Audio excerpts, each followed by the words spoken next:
이스라엘의 애굽 역정에서 보면은 그 이스라엘 아들 12명을 먼저 축복하기 전에 요셉이 낳은 두 아들을 야곱이 이제 양자로 입양을 해요.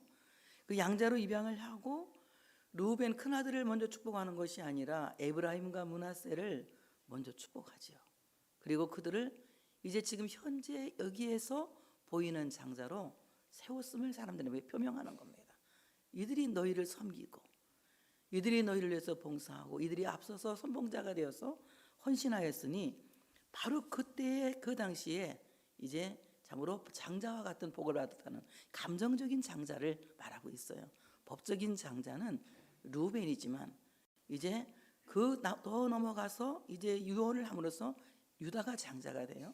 근데 오늘 이 므낫세와 에브라임과 므낫세는 감정적인 장자가 되는 거예요. 그들이 열심히 봉사했고 그들이 열심히 수고하였고 그들이 일한 모든 공로와 업적을 그대로 인정해 주는 것입니다. 하나님은 우리가 어린 나이에게 냉수 한 그릇 준 것도 결코 잃지 않으시고 하나님은 반드시 기억하시고 복을 주신다는 말씀을 이 말씀 속에서 우리가 깨달을 수가 있습니다. 오늘 이스라엘은 그 당시 야곱은 그 당시 이제 나이가 먹어서 눈이 어두워졌어요. 사람을 잘 알아보지 못하고 눈이 아마 희밋하게 희끗하게 잘 보이지 않는 그런 상태인 것 같아요. 저도 상당히 눈이 밝았는데 요즘은 째깨알 같은 글씨는 잘 안 보이거든요. 그러니까 돋보기를 쓰고 째깨알 같은 글씨는 보고 이런 성경책은 지금 아직은 볼 수 있어요. 나이가 먹으면 눈이 자꾸 시력이 조금씩 약해지는 것은 사실이죠. 나이가 먹어서 눈이 잘 보이지 않아요. 그런데 요셉이 사람을 데리고 와 둘을, 그러니까 뭐라고 물어보느냐, 이들은 누구냐 이렇게 묻습니다. 이들은 누구냐? 저는 이 말씀 속에서 이 짧은 말이 굉장히 의미 있는 말이에요. 그리고 하나님의 구속사적인 의미가 담겨져 있는 말이란 말입니다. 이들은 누구냐? 이것은 무슨 말이냐면은 그들의 신분을 확인하는 거예요. 그러니까 아무나 불러다가 축복을 주면서 축복을 남용하는 것이 아니에요. 축복을 허비하는 것이 아닙니다. 하나님께서 참으로 그 족장을 통해서 하나님이 세우신 지도자를 통해서 축복하는 사람들 하나님이 구별하여서 축복하게 하시고 그 축복한 것에 대해서 하나님은 반드시 책임지시고 복을 내리신다. 다 같이 인간은 축복하고 하나님이 받으시면 복을 내리신다. 네. 복은 하나님이 주는 거고 축복은 사람이 하는 거예요. 사람이 복을 줄 수는 없어요. 사람은 축복하는 겁니다. 그러면 하나님이 들으시고 합당하면 거기에 복을 내려주시는 거예요. 이들은 누구냐? 오늘 이 아버지가 자녀들을 축복하는 것은 신적 권위로 축복하는 거예요.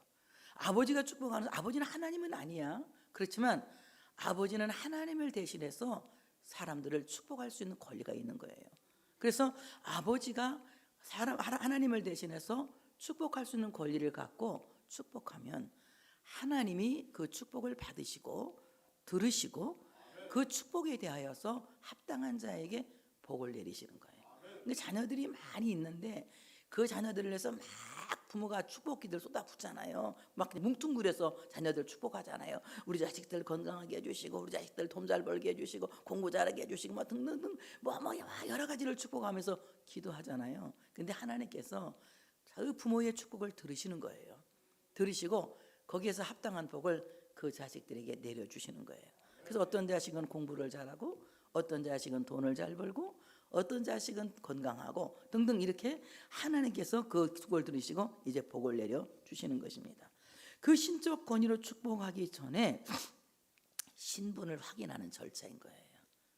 신분을 확인하는 절차. 정말 네가 요셉의 아들이냐? 내가 너를 축복해도 괜찮으냐? 이것을 알아내기 위해서 신분을 확인하는 절차인 것입니다.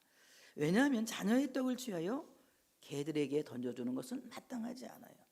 반드시 자녀에게 좋은 것을 주는 부모는 내 자식이 좋은 것을 주길 원하지 자녀가 먹을 좋은 떡을 뺏어서 개에게 주는 것을 원하지 않기 때문에 그렇죠. 그래서 이 신분을 알아보는 절차는 굉장히 중요한 절차다. 이 축복이라고 하는 것을 타인에게 그 분깃을 넘기는 것이 아니라 하나님께서 나에게 주신 내 자녀에게 신분을 확인하고 축복하는 것이다. 마찬가지죠. 제가 모든 세계의 교회를 사랑하지만 세계의 모든 교인들을 보편적인 축복은 할 수가 있어요. 그렇지만 특별한 축복은 저는 성민교회 성도들에게 하죠. 왜 그럴까요? 나는 여기 성민교회 담임 목사이기 때문에 여러분에게 특별한 축복을 하는 거예요. 세계의 교회가 하나 되게 하시고 세계의 교회가 복되게 하시고 세계의 교회 예배가 하나님께 상달되길 원합니다. 이런 보편적인 축복은 제가 할 수 있어요. 그러나 오늘 여기에서 여러분 한 사람 한 사람을 제가 꼭 집어서 축복하는 것은 여러분은 성민교회 성도이고 저는 성민교회 목사이기 때문에 그렇다는 얘기죠. 이와 같이 하나님께서 참으로 아버지를 세워서 그 아버지에게 신적 권위를 축복하고 순적 권위로 축복하기 전에 신분을 확인하는 절차를 하게 하셨다. 그렇다면 정말 나는 하나님의 자녀인가를 질문해 봐야 되는 거예요. 나는 하나님의 자녀인가 질문해 봐야 됩니다. 여러분 믿음으로 아멘하면 예스 하면 되는 거예요. 내가 하나님의 자녀인가? 네, 이것은 여러분이 말해서 여러분이 그냥 오장에서 나온 대답이 아니라 이것을 알게 하시는 이는 하나님이다. 내가 하나님의 자녀인 것을 알게 하시는 이, 내가 하나님의 자녀인 것을 믿게 하시는 이, 그리고 내가 하나님의 자녀라고 고백할 수 있도록 고백을 하게 하시는 이는 아버지의 성령이 우리에게 그렇게 하시는 거예요. 내가 막 스스로 나는 하나님 자식이다 이렇게 뻥을 치는 것이 아니라 내가 하나님의 자식인 것을 알게 하시는 이는 하나님이시다. 내가 하나님의 자녀를 알게 하시는 이는 바로 하나님의 아버지의 성령이 하시는 것이라고 하는 사실을 믿으시기를 축복합니다. 그래서 성령은 우리가 하나님의 자녀인 것을 증언하시는 거예요. 어디에서? 내 마음에서. 그래서 내가 마음으로 믿게 하시고 또 그 믿음을 내가 마음으로 믿는 믿음을 의에 이르게 하시는 거예요. 내가 하나님의 자식이라는 것을 마음으로 또 믿는 거예요. 천만인이 네가 아니라고 말해도 나는 하나님의 자녀인 것이 믿어지는 거예요. 사람 말에 듣고 흔들리고 넌 하나님 자식 아니야 이런다고 내가 그 말 듣고 벌벌 떨고 흔들린다. 이거는 의붓자식인 거예요. 천하 만민이 나를 하나님의 자식이 아니라고 해도 내 마음에서 나는 하나님 자식이다 라는 것을 성령님이 증거하시는 거예요. 로마서 8장 16절 17절에 보니까 성령이 친히 우리의 영과 더불어 우리가 하나님의 자녀인 것을 증언하시나니. 우리가 하나님의 자녀인 것을 누가 증언하신다고요? 성령이 증언하신다. 증언이라고 하는 말은 헬라말 마르투스라고 하는 말인데 이 마르투스라고 하는 말은 말투스, 이 말은 무슨 말이냐? 순교자란 말이에요. 순교자. 죽음을 갈고 목숨을 걸고 증언한다는 거예요. 그러니까 여러분 오늘 우리가 하나님의 자녀인 것을 누가 목숨 걸고 증언하십니까? 십자가에 죽으신 그리스도께서 목숨을 걸고 증언하시는 거예요. 예수님께서 십자가에서 우리를 하나님의 자녀인 것을 계속하여서 증언하고 계시고 우리가 하나님의 자식 되었던 것을 증언하고 계신다고 하는 사실을 믿으시기를 축복합니다. 이와 같이 목숨 걸고 우리를 하나님의 자식이라는 것을 증언하고 계시는 거예요. 그런데 17절에 보니까 자녀에게 따르는 엄청난 축복이 따르거든요. 자녀이면 또한 상속자 곧 하나님의 상속자요. 이 상속자 하나님의 상속자요. 요것만 딱 편집해서 들으면 너무 은혜스럽고 너무 기분이 좋고 내 그냥 당당하고 막 그냥 빵 터질 것 같은 이런 막 부푸른 마음이 생겨요. 나는 하나님의 상속자다 하면 엄청난 자신감이 생겨요. 그런데 그 상속자에게는 또한 책임감도 따르는 것을 본문은 말씀하고 있는 거예요. 그리스도와 함께 한 상속자니. 우리가 하나님의 상속자인데 그것은 그리스도와 함께한 상속자다. 우리가 그와 함께 영광을 받기 위하여 고난도 함께 받아야 할 것이니라. 부모가 죽으면 자식은 그냥 법적으로 자동으로 상속자가 되는 거예요. 부모가 살았을 때는 상속자지만 그것을 상속할 수 있는 권리는 없어져요. 그런데 부모가 죽으면 그 자식이 잘했던 효도를 했던 부를 했던 그 자식에게는 상속이 따르게 됩니다. 그런데 그 상속자가 뭐죠? 재산만 상속하는 것이 아니라 빚도 상속하는 거예요. 빚도. 그래서 부모가 빚 몽땅 지고 죽으면 뭘 해야 돼요? 상속 포기를 해야 되는 거야. 상속을 포기해야만이 빚이 자기에게 이제 상속되지 않는 거예요. 마찬가지로 우리가 하나님의 상속자고 그리스도와 함께한 상속자라면 그리스도의 영광만 우리에게 상속되는 것이 아니라 그리스도의 고난도 우리에게 상속되는 것이다. 우리가 그리스도의 고난을 거부한다면 하나님의 상속자가 될 수 없는 것이다. 십자가의 고난을 거부한다면 하나님의 상속자가 될 수 없는 것이다. 그리스도의 고난을 내가 아멘으로 수용하고 받아들일 때에 영광의 상속도 함께 받아서 그리스도의 부활에 참여하는 자가 되고 참으로 처음 부활에 참여하는 자가 되어서 둘째 사망이 해롭게 하지 못하는 귀한 복을 받게 된다고 하는 사실을 믿으시기를 축복합니다. 그러니까 우리가 하나님의 상속자예요. 하나님의 상속자, 누구와 함께한? 그리스도와 함께한 상속자다. 그렇기 때문에 우리는 그리스도의 고난도 상속해야 된다. 그래서 예수님의 십자가의 고난이 부끄러움이 아니야. 오히려 그것이 나에게는 구원의 능력인 것이고, 그것이 나에게 영광인 것이고, 그것이 나에겐 자랑인 거예요. 그래서 사도 바울은 뭐랍니까? 그리스도께서 상속하신, 예수님께서 상속하신 십자가의 고난을 뭐라고 말해요? 나는 십자가 외에는 결코 자랑할 것이 없다고 말하죠. 그리스도께서 우리에게 상속하신 십자가의 고난은 부끄러워할 것이 아니라 구원을 주는 하나님의 능력이기 때문에 우리가 자랑해야 되고, 그 의를 우리가 높이 사고 그 의를 자랑하는 이런 크리스찬이 되어질 때에 하나님 앞에서 구원받는 크리스찬이 되어진다고 하는 사실을 믿으시기를 축복합니다. 이와 같이 그리스도께서 우리에게 주신 이 모든 것을 함께 상속할 때에 그의 영광도 우리에게 상속되어지는 것이다. 십자가의 고난을 내가 상속받을 때에 그 유산은 결국 나를 부활의 첫 열매이신 그리스도와 함께 부활하게 하시고, 그리고 부활의 잔치에 참여하는 부활의 소망을 가진 부활의 자녀로 우리를 복 주신다고 하는 사실을 믿으시기를 축복합니다. 그때 요셉이 이렇게 대답해요. 이는 하나님이 여기서 애굽에서 내게 주신 아들들입니다. 이렇게 말해요. 이들은 하나님이 내게 이 애굽에서 주신 아들들입니다. 이렇게 말해요. 이 말은 무슨 말이냐면은 하나님이 내게 위임하신 아들들입니다. 이렇게 해요. 여러분, 자식은 내 소유가 아니라 하나님이 나에게 위임하신 하나님의 선물인 거예요. 그래서 자식을 위해서 부모가 해야 할 것은 오직 무릎을 드리는 것이고 기도하는 것이고, 그가 성장하여서 독립할 때까지, 자립하기 전까지 그를 후원하는, 그리고 그를 지지하고 그를 양육하는 이 의무를 다하는 이런 부모가 되어져야 된다고 하는 사실을 믿으시기를 축복합니다. 그러므로 저는 오늘 하나님께서 주신 이 내게 위임하신 아들들입니다. 이렇게 말해요. 아, 그래? 하나님이 내게 위임했어? 그러면 그들을 내 앞으로 나오라 그래. 이럽니다. 그들을 내 앞으로 나오라 그래. 저는 이 말씀에 굉장히 은혜 받았어요. 그냥 요셉이 안고 있는 그 두 아들이 야곱의 앞으로 나가지 않으면 이 축복 기도를 받을 수가 없는 거거든요. 마찬가지로 우리가 하나님께 가까이 가지 않고는, 하나님께 가까이 나가지 않고는 하나님 주신 이 어마어마한 상속이 나와는 관계가 있을 수가 없다는 거예요. 그래서 우리 하나님께 주신 이 귀한 유산은 하나님 밖에 있는 사람이 아니라 하나님 안으로 가까이 들어오는 사람이다. 나는 아멘 크게 할 줄 알았어. 하나님께 주신 이 귀한 유산은 하나님 밖에 있는 사람이 받는 것이 아니라 하나님 안으로 가까이 더 가까이, 주께 가까이, 더 가까이 들어오는 사람들이 받는 영광의 유산이다. 그러니까 우리가 하나님을 멀리하면 이 복받을 사람이 될 수가 없어요. 여러분, 하나님을 멀리하는데 무슨, 우리가 생각해 보세요. 자식이 하나님 멀리하면 막 축복하겠습니까? 저 자식 회개하고 돌아오게 해달라고 막 이런 막 그냥 경계의 기도를 하지 않겠습니까? 그래서 오늘 정말 하나님께 복을 받으려면 하나님 밖에 있는 자가 되어서는 안 된다. 하나님 안으로 들어와야 되는데, 하나님 저 밖에 있는 사람은 하나님의 눈 밖에 있는 사람이다.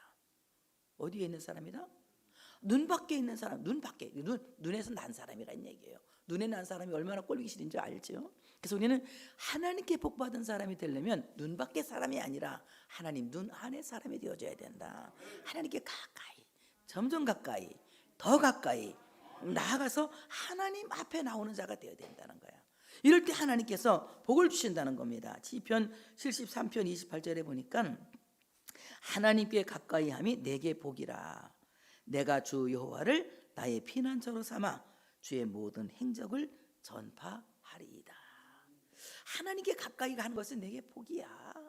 근데 여러분, 하나님께 가까이 하는 건 누가 자기 마음대로 자기 의지로 할 수 있는 건 줄 아세요? 내가 선택할 수 있는 건 줄 아세요? 천만의 말씀입니다.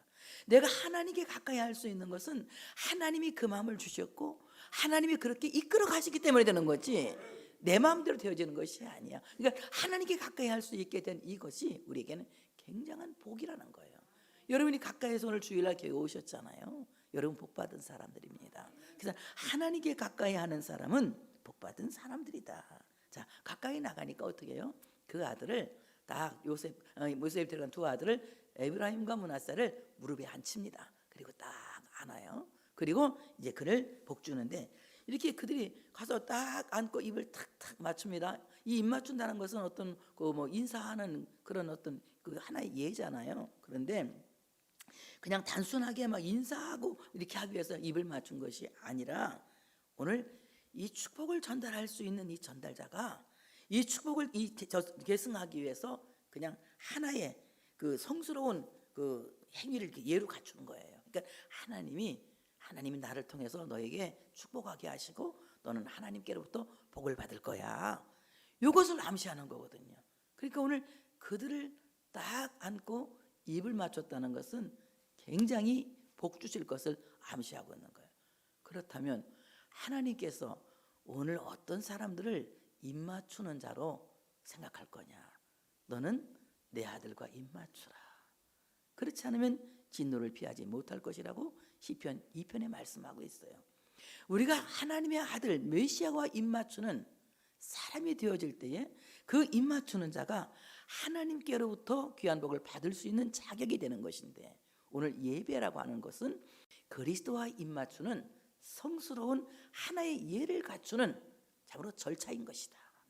그래서 우리가 하나님께 예배드린다고 하는 것은 그리스도와 입 맞추는 시간이에요. 이 시간 여러분 예수님과 입 맞추고 있는 거예요.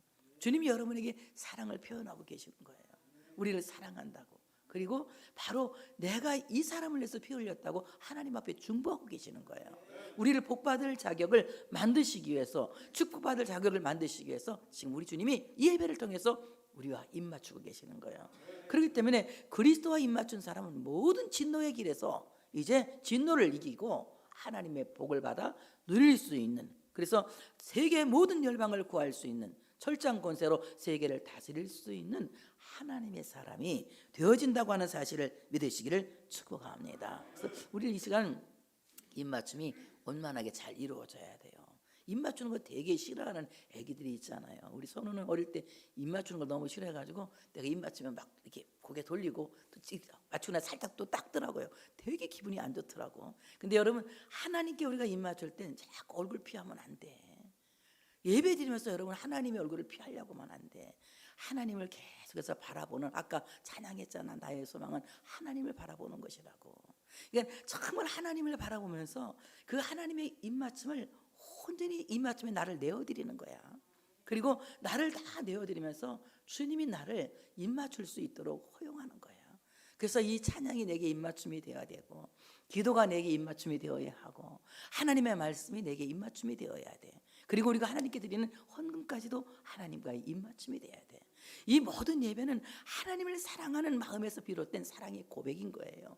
찬양도 사랑하기 때문에 드리는 고백이고, 기도도 사랑하기 때문에 드리는 고백이고, 하나님의 말씀을 들으면서 그 말씀을 수용하는 것도 사랑하기 때문에 받아들이는 고백인 거예요. 하나님께 드리는 헌금 역시도 내 것 내가 쓰고 싶지, 다 돈 아깝지 않은 사람 어디가 있어. 그렇지만 하나님께 정말 사랑하는 마음으로 즐겨내는 이런 마음이야말로 가장 하나님 앞에 사랑을 표현하기 적절한 것이거든요. 그러니까 바로 이 예배라고 하는 것은 하나님과 입맞추는 사랑의 행위인 것이다. 이 입맞춤을 여러분 절대 거부하시면 안 돼. 모든 예배가 마음에 들어야 돼. 어떤 사람은 찬송이 너무 길어 마음에 안 들어, 설교가 너무 길어, 좀 길어도 참으셔요. 오죽하면 길게 하겠어. 오죽하면 여러분이 오죽 들어야 되면 길게 하겠어요. 그러니까 하나님이 오죽하면 목사님 저렇게 길게 만들까, 목사님이 힘들겠다 이 생각 그냥 하면 하셔. 그냥 하나님께 예배하는 이 시간은 하나님과 입맞춤하는, 사랑의 입맞춤을 하는 가장 최고의 아주 격한 교제를 나누는 것이다. 다 같이 예배는 하나님과 격한 사랑을 나누는 최고의 시간이다. 격한 사랑을 나누는 거야. 찬양도 격한 사랑을 하고 또 기도도 격하게, 하나님께 말씀을 들으면서 아멘도 격하게, 헌금도 격하게, 이렇게 우리가 참으로 하나님께 마음을 표현하는 사랑의 예배를 하나님 기쁘게 받으시는 거예요. 그리고 그를 어떻게 합니까? 이제 그를 딱 무릎에 앉혀놓고 뭐라고 말하느냐. 요셉이, 야곱이 이런 얘기를 합니다. 야, 내가 평생에 생전에 네 얼굴 보리라고는 생각지도 못했어. 그런데 하나님이 내게 내 자손까지도 보게 해주시는구나. 굉장히 하나님의 은혜를 감사하는 거야. 내가 평생 너를 보지 못할 줄 알았는데 하나님이 네 자손까지 보게 해주셨다. 너무나 과분한 은혜를 주셨다. 여러분, 하나님의 과분한 은혜가 내게 느껴지지 않으면요 절대 축복할 수 없어요. 그래서 부모는 은혜 받은 부모가 돼야 돼요. 은혜 받은 부모가 돼야 자식을 과분하게 축복할 수가 있는 거예요. 그런 과분한 영성이 우리에게 있을 때에 다른 사람을 격하게 축복할 수가 있는 것이지, 내가 영적으로 쪼들어 있으면 나도 감당이 안 되는데 내가 다른 사람을 어떻게 축복해.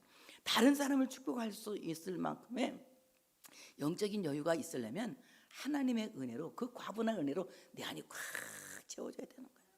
큰 은혜다. 아들만 보여줘도 감사한데 누구까지 보여줬어? 손주까지 보여줬어. 저도요 그런 생각을 해요. 하나님이 나에게 손주를 보여주신 건 가장 큰 은혜다. 얼마나 큰 은혜인지 쳐다볼 때마다 나는 혼자 짝사랑을 합니다. 너무 사랑스러워서. 그러니까 정말 하나님께서 우리에게 이렇게 주신 것들이 얼마나 감사한지 모르죠. 그래서 오늘 이 야곱이 하나님이 너를 보게 해주신 것도 감사한데 네 자식까지 보게 해주셨어. 그러니까 그 마음이 굉장히 은혜가 충만한 시간이 됐어요. 그러니까 축복하기에 적합한 영성을 갖게 되었다는 거예요. 여러분, 자식을 축복할 수 있는 적합한 영성을 가지려면 하나님의 은혜가 우리에게 과분할 정도로 느껴져야 된다. 그 은혜를 느낄 수 있는 우리가 되어야 할 줄로 믿습니다. 그리고 그 두 아들을 딱 무릎에 앉혀놓고, 어땠습니까? 아까 눈이 어두워서 보지 못한다고 그랬잖아요. 보지 못한다는데 지금 본다고 말하잖아. 하나님이 내 생전에 너를 못 보게 할 줄 알았더니 너를 보게 하셨고 네 자식까지 보게 해주셨다. 아까는 눈이 어두워서 못 본다고 분명히 얘기했는데 지금은 이제 본다고 또 이렇게 얘기를 하잖아. 굉장히 이상하잖아요. 근데 오늘 그는 육의 눈은 노안이 와서 잘 보이지 못하지만 그의 영은 점점, 어제 지난번에 얘기했을 텐데 겉사람은 후피하지만 속사람은 날로 새로워진다고. 그러니까 그 눈이 밝아진 거, 영적으로 밝아져서 이 두 아들에게 누구를 먼저 축복해야 할지, 누구를 나중에 축복해야 할지 이것까지 환하게 보이는 거예요. 요셉은 안 보이지만 누구는 보여요? 야곱은 보이는 것입니다. 영의 눈으로 그 두 아들을 보게 된 것이에요. 그러니까 이제 요셉이 그 무릎에 앉아있던 두 아들을 물려서 한쪽은 므낫세는 아버지의 오른팔 앞에 놓고 에브라임은 아버지의 왼팔 앞에 놓는 거예요. 하나님의 섭리를 모르니까 요셉은 딱 갖다 이렇게 둘 갖다 나란히 순서대로 갖다 앉혀놓는 것입니다. 저는 이 말씀 생각하면서 이런 생각을 했어요. 아버지의 무릎은 믿음의 영웅들을 축복하는 제단이다. 부모의 무릎은 자식을 영웅으로 키우는, 축복하는 제단이다. 여러분, 무릎이 제단이 되지 않으면 다른 사람 축복할 수 없어요. 항상 하나님 앞에 무릎으로 사는 크리스찬이 되어야 한다. 무릎으로 사는 크리스찬이 되어질 때 그 무릎에서 진정한 영웅을 탄생시킬 수 있는 것이고 그 시대를 하나님 앞에 영광 드릴 수 있는 훌륭한 인물을 키워낼 수 있는 거예요. 그래서 세계를 움직일 수 있는 하나님의 사람들은 무릎에서 나오는 거예요. 무릎에서 하나님의 사람들이 나오는 것이지, 여러분 그냥 말로 너 잘해라 뭐 교육시키고 아무리 잘해도 하나님이 허락하셔야 되는 거죠. 하나님이 허락하시려면 여러분 어떻습니까? 부모는 기도하는 무릎이 되어져야 된다. 그 무릎에서 훌륭한 영웅을 키워낼 수가 있다는 거예요. 그래서 오늘 이 두 아들을 다 이제 무릎에서 몰립니다. 저는 예수님께서 겟세마네에서 기도하실 때 무릎을 꿇고 기도하셨잖아요. 아버지의 뜻이면 이 잔을 내게서 옮기시고 그렇지 않으면 아버지 원대로 되길 원하나이다. 굉장한 축복 기도예요. 아버지의 뜻대로 되길 원하는 3번 기도하고 다시는 기도하지 않으시잖아요. 하나님의 뜻을 받아들이기 위해서. 예수님이 이 잔을 받으신 것은요, 무릎으로 이 잔을 받으신 것은 인류를 구속하기 위한, 인류를 구원하기 위한 엄청난 복이, 아멘, 크게 할 준비하시고, 거기에 있다는 거예요. 예수님의 무릎에서 인간을 구원할 수 있는, 인류를 구원할 수 있는 엄청난 복이 쏟아졌다는 것이에요. 여러분 무릎에서 이 어마어마한 축복이 쏟아지시기를 축복합니다. 그래서 이 무릎으로 이 두 자녀를 축복하는 거예요. 자, 갖다 앞에 놓으니까 팔을 이렇게 이제 어긋져 놓잖아요. 여기다 오른손이 므낫세 이렇게 올리면 되는데, 므낫세가 여기 아니, 여기 에브라임이 여기 있으니까 에브라임 므낫세 이렇게 십자가 모양으로 딱 갖다 이제 두 손을 얹어서 안수하면서 축복 기도를 하거든요. 그러니까 축복을 주기 위한 안수기도예요. 안수기도 여러 가지가 있어요. 환자를 위해서 안수기도, 마귀를 쫓아나기 위한 안수기도, 회개하기 위한 안수기도, 성령 받게 하기 위한 안수기도 뭐 있지만, 축복을 하기 위한 안수기도가 가장 보편적인 기도죠. 그래서 축복을 하기 위해서 안수기도를 하는 거예요. 안수기도라고 하는 것은 이 안수할 때에 안수자의 어떤 그 정신적인 성숙, 영적 생명력 이런 것들을 상대방에게 넘긴다는 거예요. 그러니까 오늘 야곱이 그들을 축복하는 것은 야곱의 하나님의 복이 너에게 가길 원한다, 너에게 계승되길 원한다, 이런 정신을 갖고 그를 위해서 축복하며 기도한 겁니다. 여러분 정말 성령 충만하셔서 자녀들을 위해서 기도하는 부모가 되시길 바랍니다. 여러분이 갖고 있는 신앙을 자녀들이 계승할 수 있도록 자녀들을 축복하는 부모가 되어줘야 되는 거예요. 그래서 오늘 이 두 손을 딱 팔을 엇바꿔 와서 이제 기도하는데요. 히브리 사람들은 굉장히 이 오른쪽 손을 굉장한 손으로 알고 있어요. 오른쪽 손이라면은 그냥 이 오른손을 하면은 이 오른손에서 굉장히 능력이 나간다고 생각을 하고 있거든요. 그래서 이 머리에 손을 얹는다고 하는 것은, 오른손을 얹는다고 하는 것은 너에게 영적 은사가 있기를 원한다, 능력이 있기를 원한다, 또한 너에게 권위가, 축복이 있기를 원한다. 그래서 내가 갖고 있는 영적 은사가 네가 계승하기를 원한다, 내가 갖고 있는 축복권이 네가 계승하기를 원한다, 내가 가지고 있는 큰 능력과 권위가 네가 계승하길 원한다. 그러니까 자기가 갖고 있는 어떤 그 영적 힘을 그에게 계승하는 축복 기도를 하고 있는 거예요. 그리고 오늘 여러분 정말 이 오른손의 축복을 받을 수 있는 크리스찬은 그리스도에게 붙잡힌 자가 되어야 된다. 우리 주님께서 뭐라고 말씀하세요? 나의 의로운 오른손으로 너를 붙들리라, 참으로 너를 도와주리라, 이렇게 말씀하고 있어요. 하나님이 언제 오른손을 쓰시느냐? 하나님의 오른손은 바로 그리스도께서 십자가에 못 박히신 그 손을 오른손이라 해요. 양손을 다 가리켜서 그럼 왼손 이렇게, 여러분 우리가 그런 어떤 수학적인 개념에서 그걸 풀어나가는 것이 아니라, 십자가에 못 박히신 예수 그리스도의 손은 우리를 구원하시는 하나님의 오른손이다. 그 십자가에 죽으신 그리스도를 믿을 때에 예수님의 십자가에 못 박히신 그 손은 우리에게 한없는 영적 은사를 부여하시고, 영적 능력을 부여하시고, 그리고 영적 권위와 축복을 우리에게 부여하셔서 하늘의 귀한 복을 참으로 우리에게 주신다고 하는 사실을 믿으시기를 축복합니다. 자, 같이 이 팔을 엇바꾸어서 이 비정성작으로 이렇게 축복하잖아요. 여러분 십자가로 구원받는다, 십자가로 복을 받는다, 정상 같아요, 비정상 같아요? 죽어야 복을 받는다, 정상이야, 비정상이야? 얼른 생각해 볼 때는 죽어야 복을 받는다, 비정상이죠. 살아야 복을 받든지 잘 되든지 뭐 하는 건데 죽어야 복을 받는다잖아. 기독교는요, 참 우리 기독교의 축복은 세상의 법과는 굉장히 다른 역설적인 복인 거예요. 죽어야 복 받습니다. 죽어야 사는 거예요. 그래서 우리가 죽어야 복을 받고 죽어야 사는 것입니다. 죽지 않으면 아무도 다시 살 수 없고, 죽지 않으면 그리스도의 제자가 될 수가 없는 것입니다. 이것이 바로 십자가의 도가 멸망하는 자들에게는 미련한 것이지만 구원을 받는 우리에게는 하나님의 능력이라고 사도 바울이 고린도 교회에서 이제 고백한 말씀이 고린도서 1장 18절에 기록한 말씀입니다. 우리가 예수 그리스도의 십자가의 도를 믿을 때에 그 십자가의 도가 우리를 참으로 구원하신다고 하는 사실을 믿으시기를 축복합니다. 그래서 오늘 이스라엘의 오른손의 축복을 이제 그에게 보면서 너는 굉장히 탁월하기를 원한다. 그러니까 어떻습니까? 이 오른손의 복을 받은 에브라임이 탁월해지잖아요. 나중에 엄청 그냥 커지잖아요. 그가 오른손을 갖다 얹어서 그를 축복하는 거예요. 네 권위가 탁월해지길 바란다. 네 권위가 탁월해지길 바란다. 내가 하나님의 축복을 탁월하게 받길 바란다.